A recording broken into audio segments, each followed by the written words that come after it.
I remember that I visited Washington, D.C. 10 years ago, and for me, it was one of the most beautiful cities I've ever seen. It was magical. It was walking, was the perfect weather, everything. And at some point, I even thought of living there.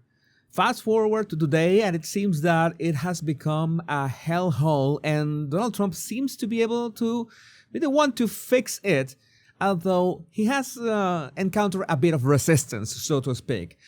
Breaking, President Trump has invoked Section 740 of the D.C. Home Rule Act, placing the Washington, D.C. Police Department under federal control.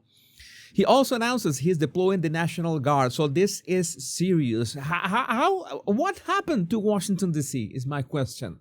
Why did these politicians let this happen? Liberation Day, making our capital great again. And yes, some of them, like Hakeim Jeff, are claiming, so many of them, violent crime in Washington, D.C. is at a 30-year low. That doesn't look like the things that I've seen on X, the videos that I've seen on X that are, well, pretty much real. Donald Trump has no basis to take over the local police department and zero credibility on the issue of law and order. Get lost. But this is Hakeem Jeffries, right? Someone who is very hard to take seriously. But at the same time, we have this. DC police commander suspended, accused of changing crime statistics, and this was from 1 month ago, and this was one of my questions, as Scott Adams sometimes says. Pretty much statistics, numbers can be fake. People can tell you, oh yeah, crime has gone down, it's at a 30-year low, but how are you counting those crimes? What is the criteria that you're using to count those crimes? That is very important, because you can modify the criteria and make it seem like, well, Washington, D.C.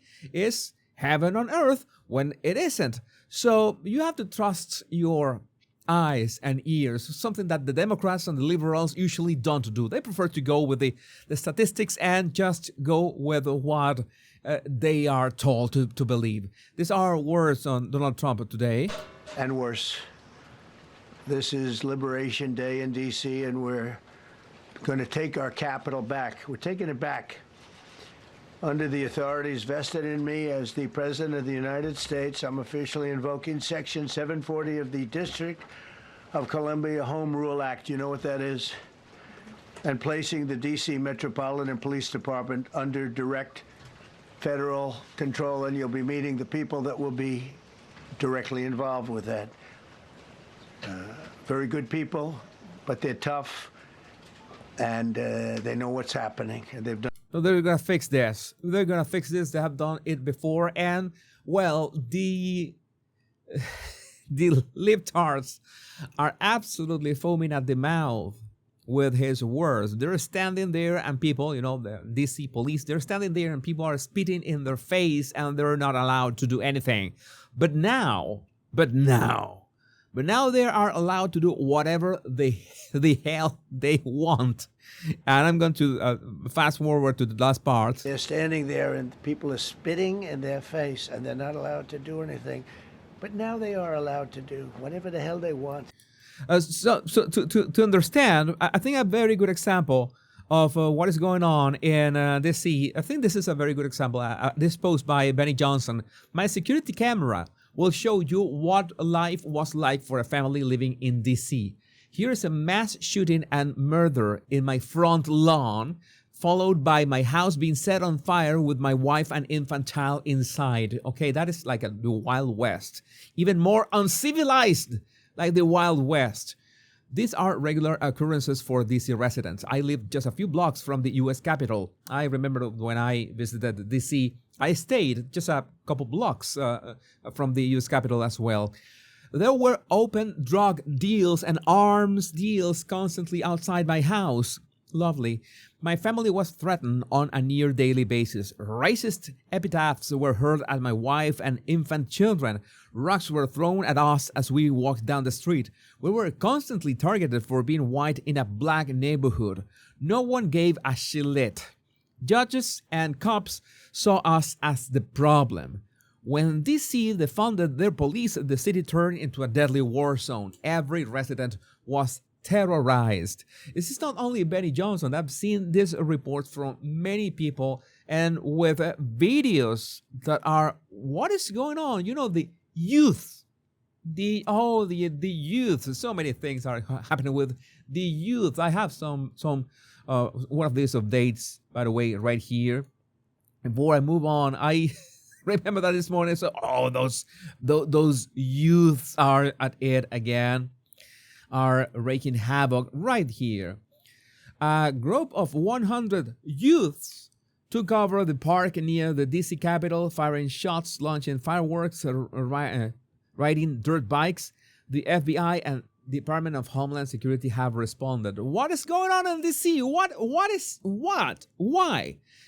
And Benny Johnson has the answer here. This is a failed state. DC home rule is a mistake. The worst, most entitled racists living off your tax dollars and desecrating our nation's capital, turning the seat of Western civilization into a deadly welfare narco state.